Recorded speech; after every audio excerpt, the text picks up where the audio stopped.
Hello and welcome to the inaugural episode of the Great Hylian Debate, where I take on someone with an awful opinion, and we verbally fight it out to decide who's right and who's wrong. And that, of course, will be decided by you. How this goes is straightforward. The person making the assertion will go first, and will have however long they need to make their argument. Then, the person defending against or countering the assertion will have a chance to respond, giving counterpoints and raising new ones as needed. Then the chance to talk goes back to the original person. By the end, everybody will have had an equal amount of time to speak, up to a maximum of 3 rounds. Then we bequeath it to you, the audience, to decide who's right and who's wrong. For this inaugural episode, I couldn't be more thrilled to go up against Tyler Townsend, a friend of mine and a fellow Zeldatuber. This isn't the first time I've worked with him. He had a lengthy part in the Ben Drowned video and stepped in at the last minute to record a second unfulfilled part. So he's a great guy, and I hate that I'm gonna have to utterly annihilate him. Let's hear from the man himself though. Tell us about yourself, Tyler, and then lay out your argument. Hey everyone, how's it going? My name is Tyler Townsend, and like my friend Nehru here, I too have a Zelda channel here on YouTube covering many aspects of the Zelda series, as well as many other series and games. You likely know me from Nehru's giant Ben Drowned collaboration that he did with other members of the Zelda community, or is that one guy who keeps crying in the Breath of the Wild trailer reactions? I don't know if that's a good or a bad thing. Anyways, my pal Nehru asked me what my hottest take on the Zelda series is, and it was quite easy for me to answer. Ocarina of Time is overrated. Unable to handle the truth, Nehru had the gall to challenge me to a debate on this matter, so allow me to present my case. Ocarina of Time is touted as one of the greatest games of all time, and some people even give it the title of the greatest game of all time. Whenever a new Zelda releases, it is automatically compared to Ocarina of Time as if to state that Ocarina is the golden standard for Zelda, but it isn't. Ocarina of Time is probably the most overrated game in the Zelda series. I'm not saying that the game isn't a triumph or a masterpiece of its time, but the notion that Ocarina of Time still to this day is the be-all end-all of the Zelda series is discrediting other games in the franchise. Many things play into Ocarina's success and reputation, from being the first 3D Zelda to nostalgia. The game is many people's favorite purely because it was their first time experiencing an adventure game in 3D. I didn't play Ocarina of Time until it was available for the 3DS, so the nostalgia factor wasn't there for me. And what I learned from that is that games like A Link to the Past and Twilight Princess are far superior titles. A Link to the Past is the blueprint for the Legend of Zelda series. Get 3 things, get the Master Sword, awaken 7 or so people, sages, mirror shards, have some other dimension to go to, etc, etc. Ocarina of Time is that same blueprint just in 3D. The time travel mechanic from Ocarina of Time is the same as the Dark World mechanic from A Link to the Past. The huge distinguishing difference between these two, besides Ocarina of Time being 3D, is the story. Both games' stories are interesting and important to the overall lore of Zelda, with Ocarina building the world of Zelda tremendously, but Twilight Princess takes that same world building and format from Ocarina and dials it up a notch. The story for Twilight Princess sheds more light into the desires and motivations for the wielders of the Triforce. Link does not set out to be a hero, but is pushed to the task in order to save the children of Ordon. Zelda is a flawed ruler and gives up her kingdom to Zant in order to spare the lives of the Hylians. Ganondorf uses his dark powers to play God for a vulnerable and impressionable Zant who wants revenge and power. The straightforward, hey, you were born a hero, now go save the land trope that Ocarina does very well is more fleshed out and organic in Twilight Princess, making it feel more like a desire to save the kingdom instead of an obligation. We even see the results of Ocarina's traditional fantasy storytelling affect the hero's shade in Twilight Princess. He was so remorseful that he didn't get to be the hero he was born to be, so much so that he became a Stalfos and could only pass on once he passed on his skills to his descendant. Ganondorf in Ocarina is the bad guy, and we must defeat him because he's bad. Ganondorf in Twilight Princess doesn't even show up until after the 4th dungeon, making for a surprising twist and allowing another villain to take the spotlight for the beginning of the game. Ganondorf is more cunning in Twilight Princess, and uses his powers to manipulate people, instead of being the evil man from the desert that he is in Ocarina of Time. Zelda is shown to be a naive, inexperienced ruler, and her decision to bend the knee to Zant has immediate noticeable consequences, causing Zelda to stow away in her tower, and to rely on Midna to take the role of assisting Link in saving Hyrule. Ocarina of Time is an impressive game, but it shouldn't be the game that defines the series. Disgusting. I can't stand for this heresy, this absolute slander. Look, Tyler, I think you're a great guy that makes awesome videos. but I gotta Tyler Townsend you packing after what you just said. Imagine thinking Ocarina of Time is the most overrated game in the series when A Link to the Past exists. That is a game heavily viewed through nostalgia goggles, not Ocarina of Time. People don't look back at Ocarina of Time fondly, they just look at it fondly, period. The 3DS remake was a lot of people's introduction to this series. If it still wasn't such a masterpiece, many of them wouldn't have converted to Zelda fans afterwards. The controls are still sharp, the dungeon design is great, the graphics are timeless. It still holds up, better than A Link to the Past and Twilight Princess, in fact. A Link to the Past certainly did lay the foundations of Ocarina of Time, but Ocarina isn't simply a 3D upgrade of Link to the Past. No way. Link to the Past is simply part of the DNA that makes up Ocarina of Time. Yeah, you gather MacGuffins in the same way as A Link to the Past, but everything is well contextualized in a way that it just isn't in A Link to the Past. In A Link to the Past, you need the Pendant of Power, so you walk to the Desert Palace, solve the dungeon, which is seemingly meaninglessly sitting there, and receive the treasure. La-di-da. In Ocarina of Time, however, you need the Spirit Medallion, which you know is the representation of the power of Nabooru, second in command of the Gerudo people. So you have to sneak through Gerudo Fortress without being seen, as the Gerudo are being controlled by Ganondorf, even going so far as to kidnap innocent carpenters. Then you make it to the temple, which we know was once a fortress that housed Ganondorf himself, and is dedicated to the goddess of sand. You can say that I'm being unfair to A Link to the Past, as it was made in a different time, and thus shouldn't be expected to be as thorough as an N64 game, but that just isn't a good excuse, as plenty of Super Nintendo RPGs did an excellent job of contextualizing their dungeons or levels. And to say that the time travel is the same as the Dark World is insane. The Dark World changed the layout of the land and reskinned some enemies. That's basically it. Whereas the time travel in Ocarina is fundamental to the game itself. The mechanics are based around it, with entirely different rosters of items depending on your age. Accessibility of areas is different, the world itself is different, even the way NPCs treat you is different, with Link not being taken seriously whatsoever in the child phase, up to people depending on him to save their lives in the adult phase. And again, you can say that this isn't fair because of the time gap between Ocarina of Time and A Link to the Past, but as far as contextualizing your world-changing mechanic goes, I'll simply point you to Chrono Trigger, an equally old game, and rest my case. As far as Twilight Princess having a stronger narrative, that simply isn't true. Twilight Princess has a good story, for sure, but it isn't one that sticks with you. Events happen and plot twists occur, but I couldn't look at Twilight Princess and extract any sort of message from it. Dark area bad, I guess? Rely on your friends? That game's narrative relies entirely on the strength of its characters, not the inherent strength of the narrative.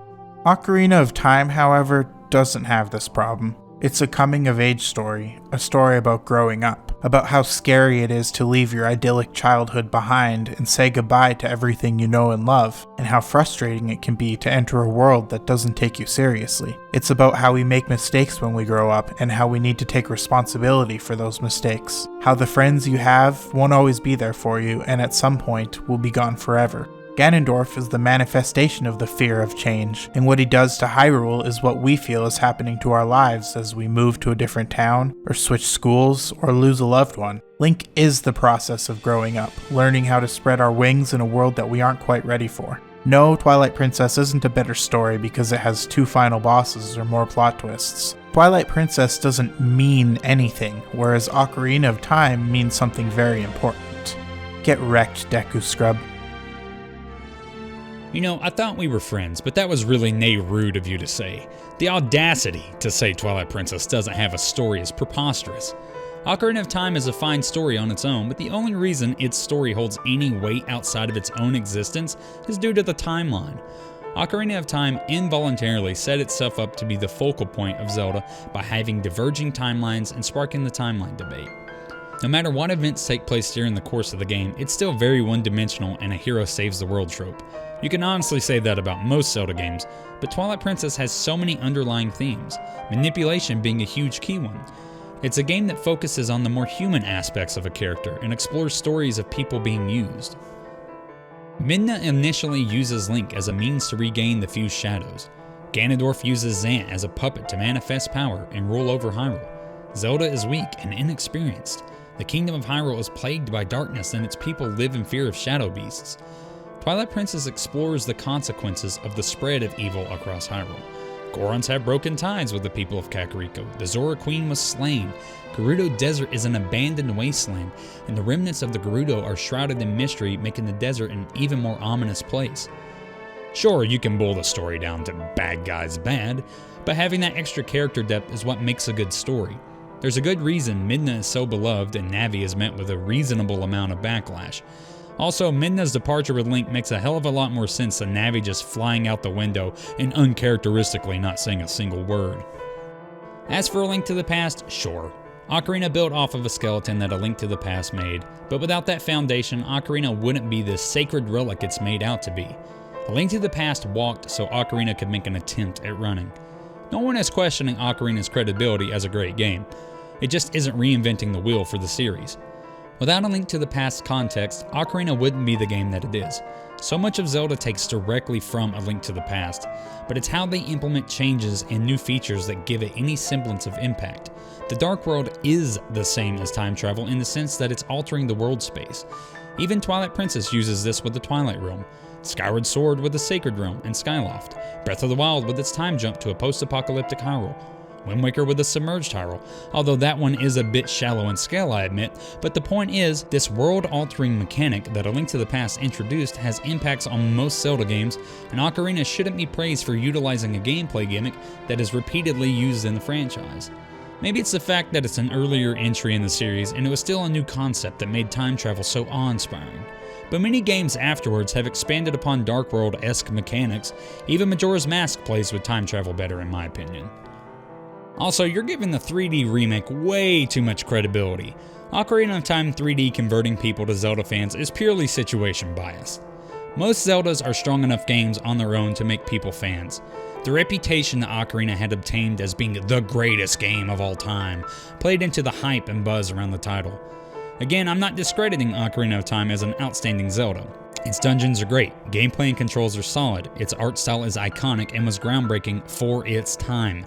This notion that it's still the best Zelda is negligent of all the advances and improvements the Zelda series has made since then. You know, for a guy named after the goddess of wisdom, I figured you'd be a little wiser.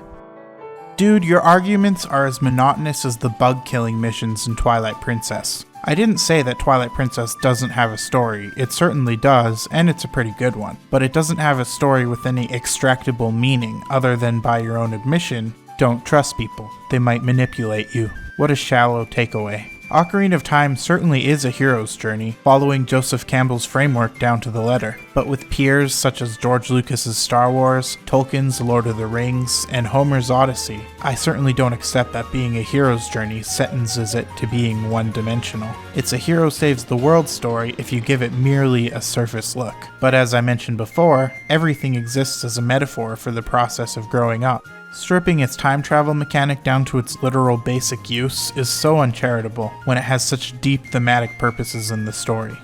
Flooded Hyrule has some thematic meaning but little practical effect, it's mostly just a visitable location. The Dark World has essentially no thematic and very little narrative meaning, it's purely gameplay. Skyloft barely has any attention paid to it after the opening. Twilight Princess Twilight Realm has a lot of gameplay, but very little thematic meaning. The Twilight Realm is primarily a tool to lock out progression and advance the plot.